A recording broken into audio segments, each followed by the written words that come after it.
एक गांव में गोपी नाम का आदमी था। वो एक रेलवे स्टेशन पर काम किया करता था। सब कुछ सही चल रहा था। फिर एक दिन उसे काम से लौटने में देर हो जाती है। बाहर बारिश होने की वजह से उसे कोई रिक्शे वाला भी दिखाई नहीं मिलता। अरे ये क्या, आज तो कोई रिक्शा वाला भी नहीं है। अब क्या करूं? हाँ, एक काम करता हूँ, पटरी के किनारे किनारे चलता हूँ। फिर गोपी छाता लेकर पटरी पर चलने लगता है। वहां उसके अलावा कोई भी नहीं होता। वहां बहुत अंधेरा होता है।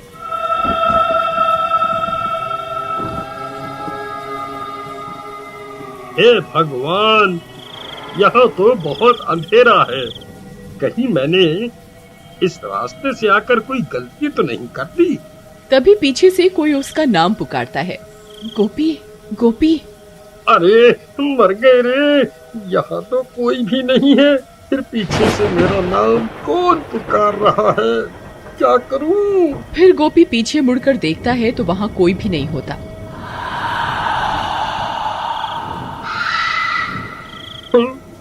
अरे यहाँ तो कोई भी नहीं है। हे भगवान, कहीं वो अफवाह सच तो नहीं? नहीं नहीं, ऐसा नहीं हो सकता। फिर वो भागना शुरू कर देता है और भागते भागते अपने घर पहुंच जाता है। अरे सीमा, जल्दी दरवाजा खोलो। सीमा सीमा, अरे जल्दी दरवाजा खोलो। अरे जल्दी खोलो। अजी क्या हुआ? आप इतने घबराए हुए क्यों हो? ऐसा क्या हो गया?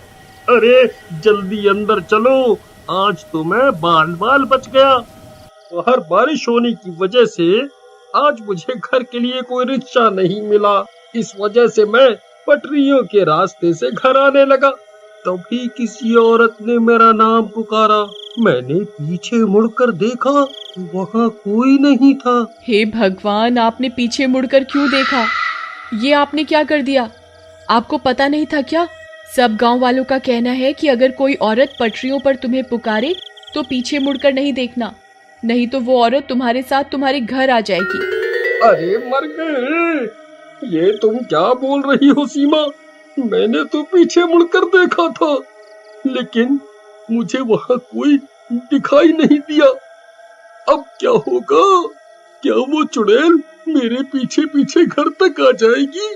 तभी कोई जोर जोर से उनके घर का दरवाजा पीटने लगता है। अरे मर गए रे, ये इतनी रात गए कौन आ गया? हाय रे, कहीं वो चुड़ैल तो नहीं आ गई? सीमा, तुम जाकर देखो ना, कौन है? फिर सीमा दरवाजा खोलने जाती है। फिर जैसे ही सीमा दरवाजा खोलती है तो उसे वहां कोई दिखाई नहीं देता। अरे यहाँ तो कोई भी नहीं है। फिर सीमा दरवाजा बंद कर देती है और कमरे की ओर जाने लगती है कि तभी फिर से कोई दरवाजा खटखटाता है। अरे अब फिर से कौन आ गया? अभी तो कोई भी नहीं था। सीमा फिर से दरवाजा खोलती है लेकिन बाहर कोई भी नहीं होता। लगता है कोई बच्चा शरारत कर रहा है। फिर सीमा दरवाजा बंद कर लेती है, लेकिन बाहर कोई गोपी का इंतजार कर रहा होता है। उसे इंतजार होता है गोपी का। अरे सीमा, लगता है कोई शरारत कर रहा है। तभी फिर से दरवाजे पर दस्तक होती है। सीमा, इस बार मैं जाता हूँ, तुम यहीं रुको। अभी इन बच्चों को सबक सिखाता हूँ। फिर गोपी दरवाजा खोलने जाता है और जैसे ही दरवाजा खोलता है उसकी आंखें फटी की फटी रह जाती हैं। तभी गोपी की चीखने की आवाज आती है। अजी अजी क्या हुआ? आप ठीक तो है ना? फिर सीमा भागते हुए दरवाजे पर जाती है, लेकिन गोपी का कोई नामो निशान नहीं होता। हे भगवान, ये कहाँ चले गए? तभी एक गांव वाला सीमा के घर के पास भागता हुआ आता है। अरे सीमा बहन, अनर्थ हो गया। तुम्हारे घर एक औरत सफेद साड़ी में आई और गोपी भाई को घसीटते हुए अपने साथ पटरियों की तरफ ले गई। लेकिन ये कैसे हो सकता है? भला एक औरत इन्हें कैसे घसीट सकती है? अरे बहना, वह कोई आम औरत नहीं थी, उसके पैर उल्टे थे। वो वही चुड़ैल थी जिसे लोगों ने अक्सर पटरियों पर चलते हुए देखा है। हे भगवान, वीरू भैया, हमें इन्हें बचाना होगा। आप चलिए मेरे साथ। फिर वे लोग अपने साथ कुछ गांव वालों को लेकर उन रेल की पटरियों की तरफ जाते हैं। वहां बहुत अंधेरा होता है। अरे गोपी भाई, आप कहाँ हैं? गोपी भैया, क्या आप मुझे सुन सकते हैं? अरे भाइयों, मैं यहाँ हूँ, इधर देखो आगे की तरफ, मुझे बचाओ, कोई मेरी मदद करो। अरे ये तो गोपी भैया की आवाज है, ये तो सामने से आ रही है, चलो भाइयों। फिर वे लोग दौड़ते हुए गोपी की आवाज का पीछा करने लगते हैं और कुछ ही देर में वहां पहुंच जाते हैं। वहां पहुंचकर उनकी आंखें फटी की फटी रह जाती हैं। चुड़ैल ने गोपी को रेल की पटरियों के बीच गाड़ रखा होता है। गोपी का सर बाहर होता है और बाकी का शरीर जमीन के अंदर होता है। अरे गोपी भाई, ये आपको किसने जमीन के अंदर गाड़ दिया? अरे भाई, मेरी मदद करो, उस चुड़ैल ने मेरी ये हालत कर दी है, वो यहीं आसपास ही है, जल्दी से मुझे बाहर निकालो, कहीं कोई ट्रेन आ गई तो मैं नहीं बचूंगा। फिर कुछ गांव वाले गोपी का सर पकड़कर उसे बाहर खींचने की कोशिश करने लगते हैं। आई मम्मी, आई, अरे नास मिटो, ये क्या कर रहे हो? मेरी गर्दन धड़ से अलग करना चाहते हो क्या?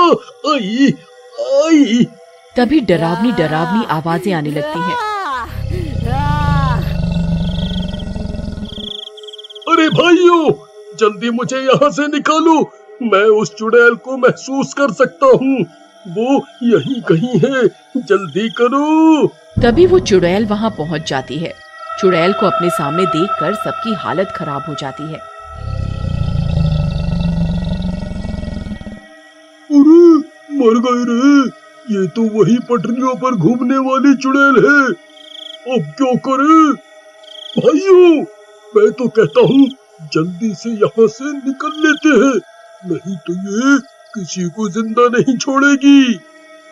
अरे कमबख्त, मुझे यहाँ अकेला छोड़कर जाने की बात कर रहा है, मेरा क्या होगा?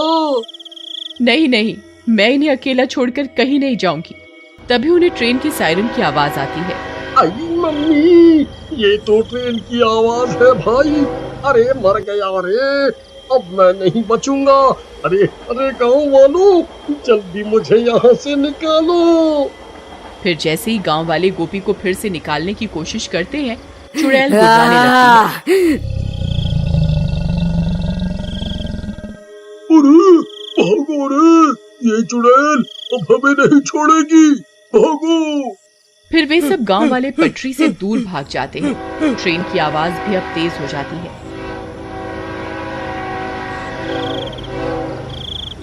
सीमा दूर से आती हुई ट्रेन को देख लेती है। अब तुझे कोई नहीं बचा सकता, मैं तुझे मारकर तेरी आत्मा पर कब्जा करके और ताकतवर बन जाऊंगी।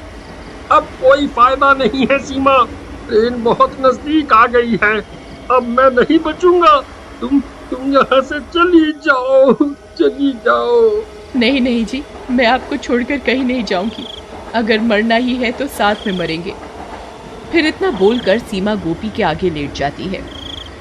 नहीं सीमा, ये तुम क्या कर रही हो? देखो देखो, ट्रेन आ रही है, तुम यहाँ से हट जाओ।